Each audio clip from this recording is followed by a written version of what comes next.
What is up, everybody? We have 10 minutes to talk to our good friend Sam Soholt, who's a big bus driver guy, he's a big van guy, and he's also a big conservation guy. And we're going to talk to him a little bit about his Stamp It Forward program that has to do with the Migratory Bird and Conservation Stamp, otherwise known as the Duck Stamp Act, commonly referred to.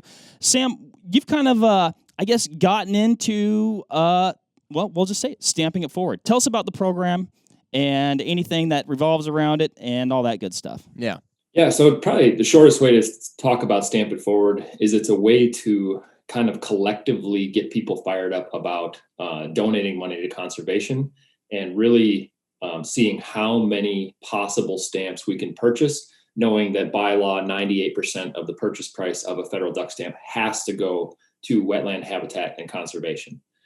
So the way the program works is we ask people and companies to donate money directly to us. And with 100% of the money that we generate, we go out and buy additional federal duck stamps.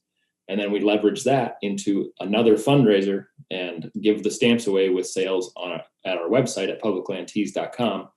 And then $5 from every item we sell also goes back into conservation. So we kind of try to keep the train rolling and generating as much money as possible, because the more stamps we buy, the more money is funneled into protecting both public lands, wetlands, and increasing habitat, which is really just an investment in the future of the sport, not only for federal, not only for migratory bird species, but 700 species overall. Yep, I think that's a super important thing to remember. Is it's not just benefiting waterfowl, right? You think, by its nomenclature, you're like, oh yeah, it's waterfowl, but man, there are so many other species that benefit, and 98%. I mean, I think that's oftentimes when anybody makes a donation to whatever it might be, you always wonder, like, man, I wonder where that money's going, or how much of my donation is going towards, the cause that I'm trying to benefit. And that's just one where you're like, yep, 98% has to go there. That's the law, that's the rules, and it's really cool to know that. And the stamps are beautiful. You get a good stamp out of it. Oh, yeah. I mean, a ton of people just collect them, just get them every year to do that kind of thing. And if you want a waterfowl hunt, you better have one. How did the whole thing start? Where'd it come from? Why'd they do it? Yeah, so the duck stamp in general, or the Stamp It Forward? Well, I guess both. Why not? Yeah, so the history of the duck stamp goes all the way back to the early 1930s. And we, as a culture, had basically shot waterfowl and migratory bird species off the face of the planet for their feathers, and obviously for, market hunting for the meat. But a lot of it had to do with hats and using the feathers, decorative feathers, for these hats that were super popular in the 20s and 30s. And so the federal government instated a law that said, if you are waterfowl hunting, you have to purchase a stamp, and that's the money from that stamp will go towards preserving and conserving the game for future generations. And so the original duck stamp was actually painted by or drawn by a guy named Ding Darling, and he was actually a political cartoon artist back in the day. It's like super controversial, but he was the one that sketched the original duck stamp, which was sold for $1. It would have been for the 1933-1934 season.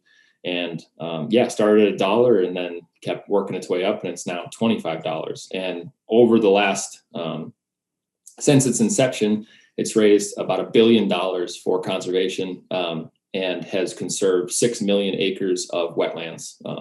And basically, it's the only reason we have a national refuge system, or it's the reason it's so big. But yeah, I mean, the money is used for all sorts of things, and not just for migratory birds, but it helps with soil erosion, sedimentation, water quality. I mean, it's, water's kind of the lifeblood of everything. So it's important to keep it clean. It's pretty important stuff for sure. Absolutely. I concur with all your stats here, because I printed off a bunch of stuff and highlighted everything. And I know what I'm talking about. And the guy knows what he's talking about, Jim. Everything checks out. Right on. And then how about now going into Stamp It Forward? Because like you said, kind of getting into the beginning of that. Yeah. So, I mean, I grew up waterfowl hunting. Like, that was like until I was about 24, like that's all I did. And, you always had to have your duck stamp, and I never really thought about what was behind that money. It was always just another license, Mm-hmm. But as I jumped into the bus project and now the van project, you start to do all this research on the tools for conservation that are in place. So things like the Pittman-Robertson Act and the Land and Water Conservation Fund, and obviously the duck stamp. So once I started to learn about these things, you try to figure out ways like, how can we leverage a tool that's already in place? And the duck stamp's a really easy one to do that with, because you don't have to have a hunting license to buy one. You don't have to have a hunter safety card to buy one. You don't have to be a member of anything to buy one. You don't have to be a duck hunter to buy one. Mm-hmm. And so it was all of these things. And I, over the years, you always hear people like, buy 2 stamps if you go to buy one, buy one for you and one for the ducks. And leading up to when we kicked this off in 2019, I was trying to figure out the best way to roll it out. Like, how do I just, my original thought was, okay, I'll get a whole bunch of people like on social to really push the duck stamp and the importance of it and go buy one. But I've watched things like that before, and it generates some excitement, but it definitely falls flat after a little bit because our attention span is so short. Yes. It's hard to, like, if you have one day where a whole bunch of people were like, you should go buy a duck stamp. Well, then 2 days later, everyone forgot about that. And so it turned into, let's make this kind of a contest amongst our community and have people donate to one pile, and we can show one pot of duck stamps and then obviously give them away on the other end. But it's just a way for people to kind of be part of the club and make a direct shot of money to conservation without funneling it through anything other than that system. I mean, it makes sense to me. And like you said, you don't have to be a duck hunter to participate. You don't have to be a duck hunter or a hunter in general to contribute these funds that are going towards, wild things, wild places, conservation, clean water, all that good stuff, habitat. It really is such an easy path to do that. And I think also you look at, like Pittman-Robertson, which is like absolutely amazing, but a person may not have a need or want to buy a box of shot shells, right? And so this is a pathway for them to make a positive impact on wild bird species and all the other species that benefit. So I don't know, man. Absolutely. Yeah. And then I think we should touch a little bit on Vortex's involvement. And so, last year we bought 100 stamps up front, and you guys jumped on board to match that 100 stamp donation with 2,500. And again, this year you're doing the same. So, 2 years in a row, Vortex stepping up big on the side of conservation. And really, I try to make everybody understand that when companies make an investment like that, it's investing in the future of the sport. It's stuff that allows, our kids and their kids, whatever, to continue doing the things that we love for generations to come.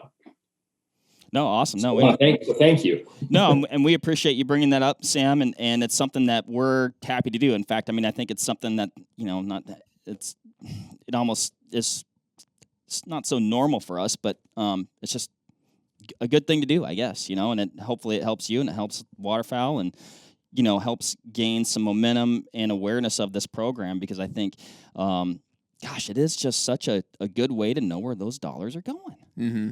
What's some of the big, I guess, or more recent, not landmarks, but like standout things that have happened via the duck stamp program that people might be aware of, but maybe not aware of directly? Like, oh yeah, that was because of the duck stamps. Well, I think if anybody's ever driven in like the Northern Plains or Minnesota or whatever, and you see all of those signs that say waterfowl production area, every single one of those pieces of land was paid for by federal duck stamp dollars. So all of that breeding ground, all of that nesting habitat, all of that, all of those protected wetlands, like all of that was paid for by the millions of dollars that are generated each year. That's awesome. That's cool. Honestly, there's even some around here.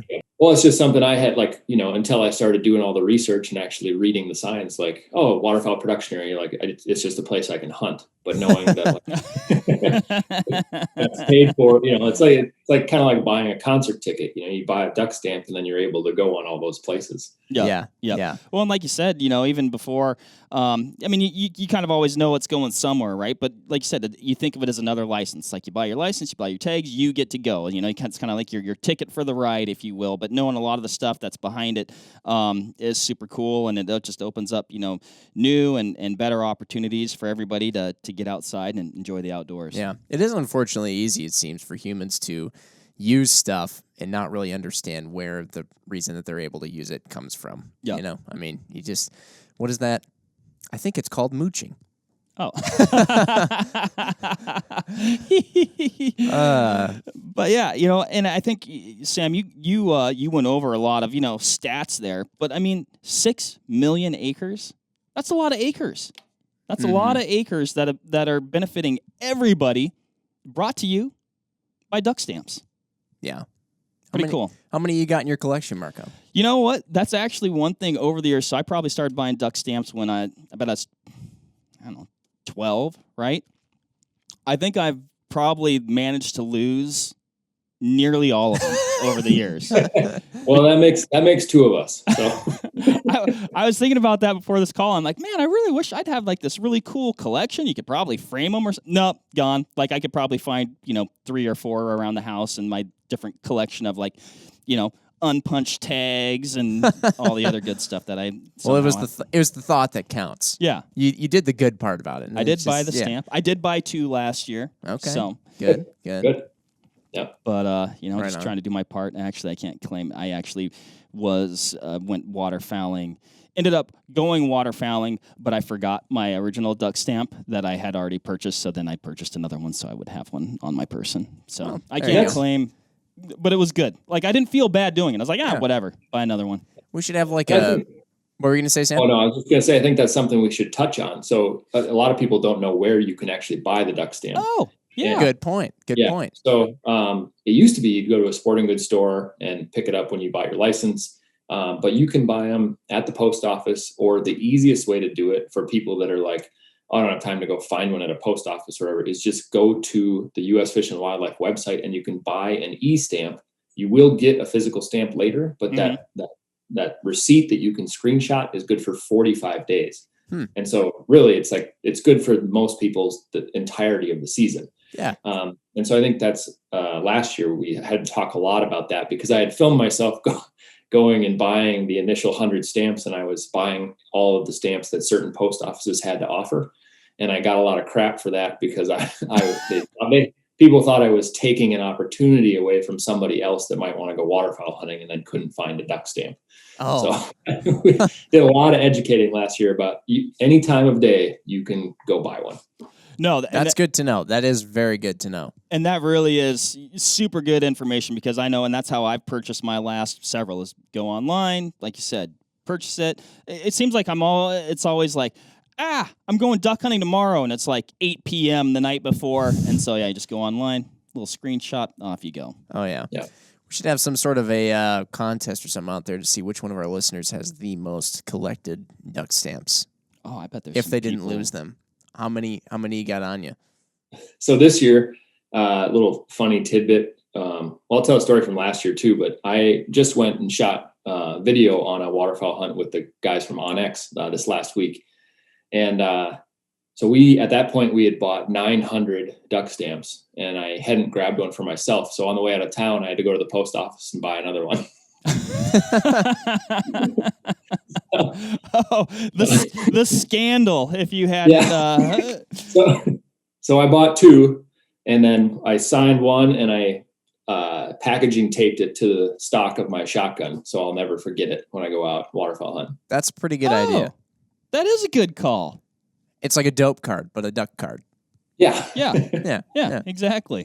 I did have some people tell me that in their state they were supposed to put the stamp actually on their license. So check your regs before you do that. But I've always just had the stamp in my possession signed. or with the e-stamp. But yeah, I just taped it there so I don't have to worry about that anymore. Well, and I do know, I think that is why some people buy too, because they are collectors, because it is really cool. It's cool art. It's going to a good cause. But, for your physical stamp, when you want a waterfowl, you do have to validate it by signing it. So guys will buy an extra one that they keep Sure, the nice pristine. one. Yeah. So another reason to buy two. That's right. That is. Good stuff. Sam, thank you for the time. Yes, sir. Very cool program. Buy your federal waterfowl stamps, everybody. Do it for the ducks and the geese and all the other stuff that benefits. Yeah. Everything. Yeah. Yeah, thanks for having me on. And if anybody wants to donate or go and get a stamp for themselves, all of the information is just at our website at publiclandtees.com. Cool. Perfect. Do it up, everybody. Thanks for listening as usual. We'll catch you on the next one. Bye, guys. Bye.